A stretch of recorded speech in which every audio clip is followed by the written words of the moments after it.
characterized as a pandemic.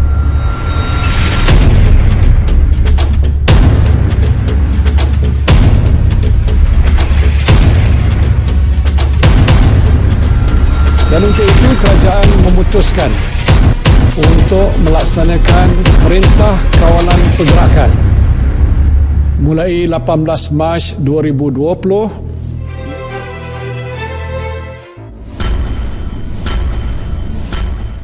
Assalamualaikum warahmatullahi wabarakatuh. Nama saya Nur Fatin Hamimah binti Norman. Saya Nur Hidayah binti Hud. Nama saya Norbila Izzah binti Zulkifli. Kita beralih. Kumpulan saya akan membuat perbentangan bertajuk Perintah Kawalan Pergerakan PKP iktibar dalam konteks penghayatan etika dan peradaban dari perspektif politik, ekonomi dan sosial.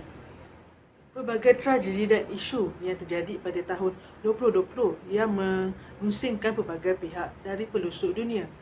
Pandemik COVID-19 yang melanda dan berpunca dari Wuhan, China telah berjaya merencatkan kegiatan dan aktiviti baik dari bidang politik, ekonomi dan sosial. Dan akibat daripada peningkatan kes dari semasa ke semasa, Malaysia telah melaksanakan Perintah Kawalan Pergerakan pada 18 Mac. Arahan ini masih bersambung sehingga kini mengikut kesesuaian keadaan kerana ia memberi impak yang besar terhadap ekonomi, terhadap politik, ekonomi dan sosial. Baiklah, kita teruskan dengan iktibar dalam konteks penghayatan etika dan peradaban dari perspektif politik. Pertama sekali, pemimpin parti politik haruslah berusaha merawat situasi politik di Malaysia ke arah yang lebih sihat dan beretika sepanjang Perintah Kawalan Pergerakan. Pelbagai isu yang timbul yang melibatkan pemimpin parti politik yang sedikit sebanyak mencemarkan imej dan nama negara di mata dunia kerana hilangnya integriti pemimpin, kes pecah amanah, saling bertikai belakang dan banyak lagi. Dan satu contoh kes ialah bekas Perdana Menteri Datuk Seri Najib Tun Abdul Razak telah menerima tuduhan terhadap penyelewengan wang haram, pengubahan wang haram sebanyak 42 juta, kes salah guna kedudukan dan kes pecah amanah. Isu ini telah menyebabkan majoriti rakyat Malaysia kecewa terhadap tindakan beliau kerana ia akan menyebabkan Malaysia diinterpretasikan sebagai negara yang bermasalah dan mempunyai kepimpinan yang lemah. Oleh itu, parti politik di Malaysia haruslah mengadaptasi politik peradaban dan menggantikan dua jenis politik yang biasa digunakan, iaitu politik pembangunan dan keagamaan yang hanya bersifat kapitalisme kroni dan sekadar bermain janji-janji dengan memanipulasikan sentimen dan emosi keagamaan rakyat. Politik peradaban ialah berdasarkan prinsip kebenaran dan nilai-nilai mulia yang menjadi pemangkin bagi Malaysia lebih disegani dan dihormati oleh negara lain. Oleh itu, kerajaan Malaysia haruslah mengambil peluang ini dengan meyakinkan rakyat terhadap perubahan corak politik di Malaysia dan mengutamakan kebajikan rakyat, lebih-lebih lagi pada keadaan ekonomi yang semakin meruncing pada masa kini. Kedua, kerjasama antara pemimpin dan rakyat menjadi salah satu kunci kejayaan terhadap pembenterasan pandemik COVID-19 ini. Seperti mana yang semua tahu, pada awal tahun 2020, Malaysia telah menyaksikan pertukaran kerajaan di mana Perdana Menteri yang ketujuh, Dr. Mahathir Mohamad telah meletakkan jawatan dan kuasa bertukar tangan kepada Tan Sri Muhyiddin Yassin berikutan kemelut politik. Tan Sri Muhyiddin Yassin perlu memikul bebanan dan tanggungjawab yang lebih berat apabila pandemik ini mulai muncul di bawah masa kepimpinan beliau. Dan hal demikian, ramai penganalisis politik berpendapat bahawa perbahasan politik harus diketepikan dan fokus utama diberikan terhadap rakyat yang terkesan dan memerlukan bantuan. Rentetan itu, beberapa parti politik juga menyatakan kesediaan mereka memberi kerjasama dalam mengekang penularan wabak ini. Tidak kurang juga rakyat yang akur dengan perangkaan kerajaan yang baru dan memberi kerjasama dengan mematuhi peraturan dan garis panduan yang telah disediakan oleh kerajaan. Hasilnya, Malaysia telah merekodkan sifar kes positif pada 1 Julai 2020 sejak kes bermula pada bulan Februari 2020. Hasil daripada kerjasama yang padu antara semua pihak. Ketiga, pemimpin dan ahli-ahli politik haruslah bertanggungjawab dalam setiap tindakan dan tugasan yang dilakukan bagi dijadikan contoh dan teladan kepada rakyat. Isu penularan wabak COVID-19 yang berpunca daripada kempen pilihan raya negeri PRN di Sabah telah menjadi isu hangat di media sosial apabila rata-rata rakyat mengecam tindakan kerajaan yang ingin meneruskan kempen tersebut walaupun kes di sana semakin meningkat ketika itu. Akibatnya, individu-individu yang berkempen di sana dan berjangkit telah pulang ke rumah masing-masing dan menyebarkan virus tersebut ke kontak rapat mereka yang lain. Hal yang demikian terjadi apabila segelintir ahli yang menyertainya mementingkan diri sendiri dan tidak melakukan kuarantin sendiri. Justru bagi memastikan rakyat mematuhi peraturan semasa PKP, pemimpin sendiri haruslah menjadi contoh yang terbaik bagi pengikutnya dan bertanggungjawab dengan tindakan mereka dan akur dengan keluhan dan pendapat rakyat yang tidak berpuas hati. Tindakan susulan yang boleh diambil ialah kuarantin sendiri bagi mengelakkan penularan wabak tersebut menjadi lebih besar lagi. Kita beralih kepada iktibar untuk ekonomi. Pertama ialah perberhentian pekerja terutama di sektor pelancongan dan perhotelan membuatkan mereka terpaksa mengubah cara hidup mereka serta-merta. Pada 9 Oktober 2020, rakyat Malaysia yang digemparkan dengan berita mengenai syarikat penerbangan AirAsia yang telah memberhentikan pekerja mereka sebanyak 10% daripada 24,000 kaki tangan mereka. Selain itu, Kapten Izham Ismail, Ketua Pegawai Eksekutif Kumpulan Malaysia Airlines berkata syarikat mereka juga akan memotong gaji pengurusan kanannya sebanyak 10% mulai bulan Oktober 2020. Manakala syarikat penerbangan Malindo Airways Sdn Bhd akan memberhentikan sekitar 2,200 orang kaki tangan atau lebih daripada separuh daripada 3,200 orang kaki tangan. Hal yang sama juga turut berlaku pada industri perhotelan di mana ada di kalangan mereka yang dipaksa dipotong gaji, dipaksa bercuti tanpa gaji, dipaksa menggunakan cuti tahunan yang lebih teruk lagi ialah terus dibuang kerja. Para usahawan juga turut terjejas. Mereka terpaksa menutup dan menunda operasi mereka berikutan kes wabak ini. Mereka terpaksa menanggung kos harian dan keluarga mereka tanpa meneruskan operasi mereka. Hal ini sedikit sebanyak membuatkan para usahawan ini sedikit terbeban dengan situasi yang mereka hadapi. Mereka juga terpaksa mencari alternatif lain untuk menanggung kos sara hidup mereka dan juga perlu membayar hutang pembekal sepanjang operasi ditutup. Yang kedua ialah para usahawan IKS mencuba memasuki era digital demi kelangsungan hidup.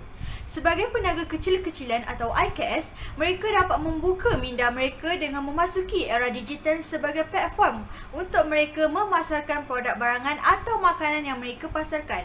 Antara platform yang boleh digunakan seperti WhatsApp, Telegram dan Instagram. Selain itu, mereka juga mengambil inisiatif menghantar makanan ataupun barangan yang ditempah kepada pelanggan.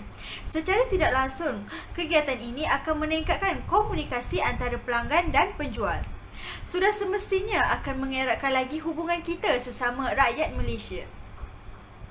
Para peniaga tersebut turut meringankan beban mereka yang bekerja dari rumah di mana mereka tidak perlu menyediakan bahan masakan dan mereka hanya perlu menekan butang pesanan dan makanan akan terus dihantar di depan pintu rumah.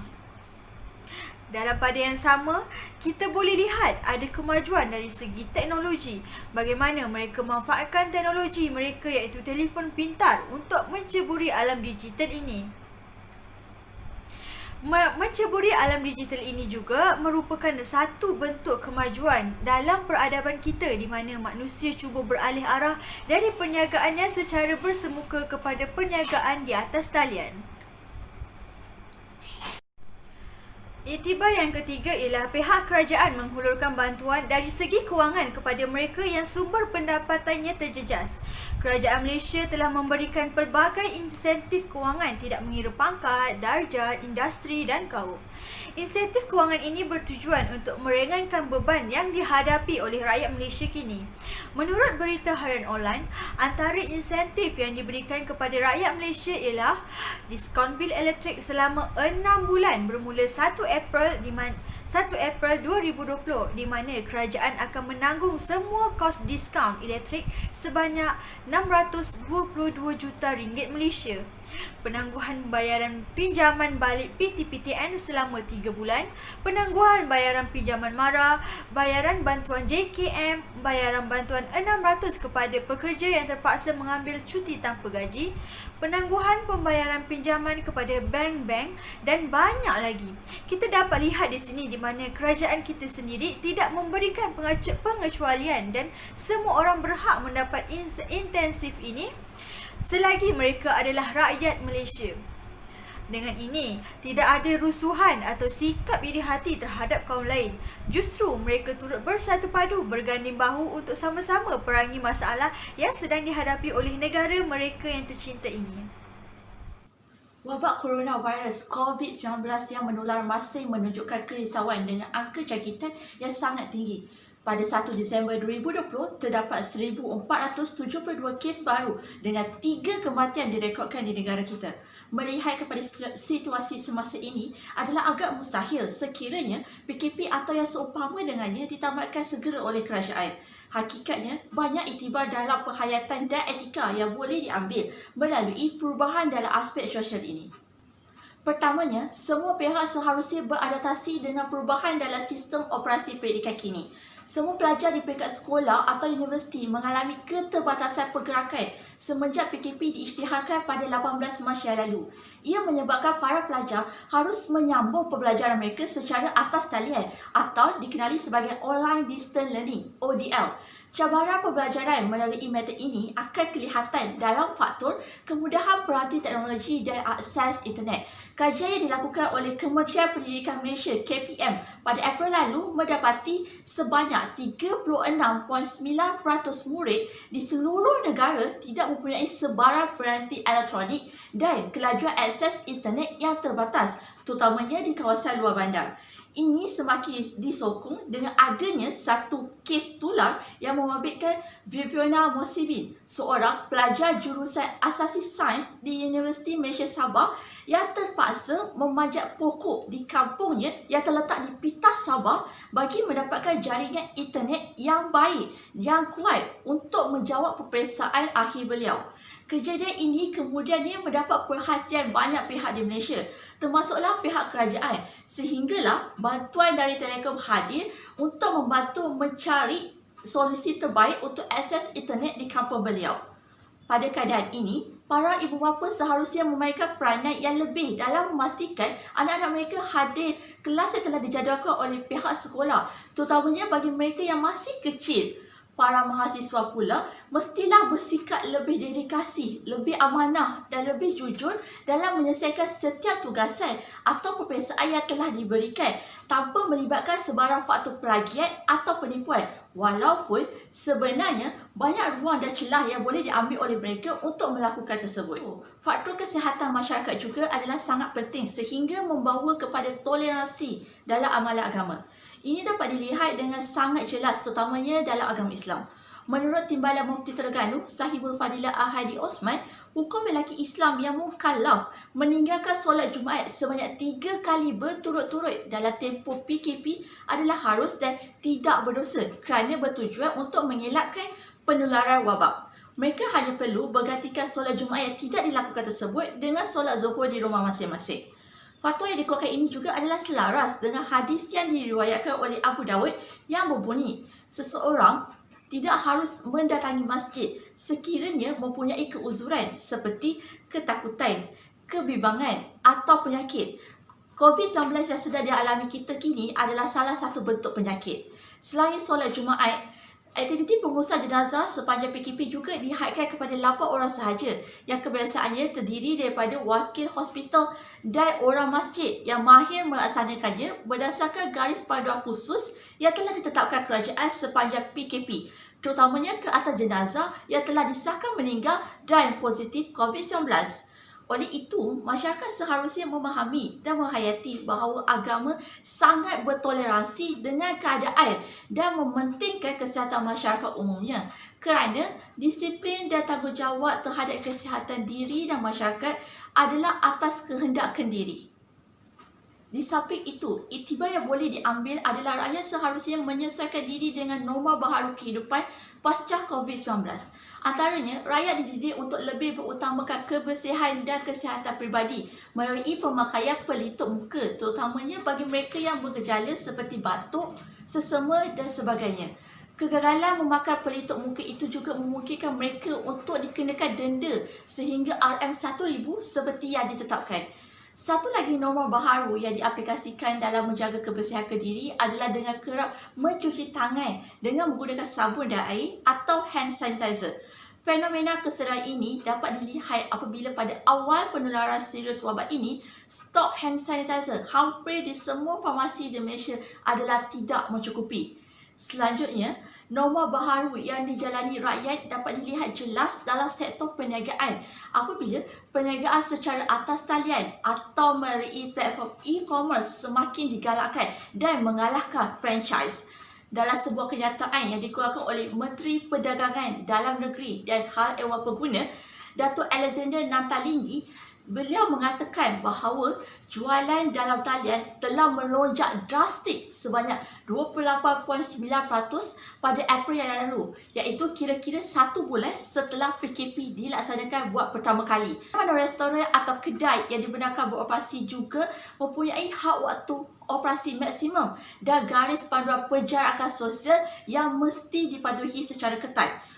Sebagai kesimpulan, rakyat semakin menghayati norma-norma baharu seperti penjagaan kesihatan dan kebersihan kediri, urusan perniagaan secara atas talian, rakam jejak perjalanan dan sebagainya bagi mengawal penularan wabak COVID-19 ini. Kesimpulannya, rakyat Malaysia seharusnya mengambil iktibar dengan apa yang berlaku di Malaysia pada masa kini. Arahan untuk menyuruh rakyat menjalani perintah kawalan pergerakan dikeluarkan ketika keadaan ini semakin serius adalah tindakan yang sangat bagus bagi mencegah kes ini daripada terus meningkat. Akan tetapi, dalam mempertaruhkan nyawa dan keselamatan rakyat, perkara lain terpaksa dikorbankan oleh mereka.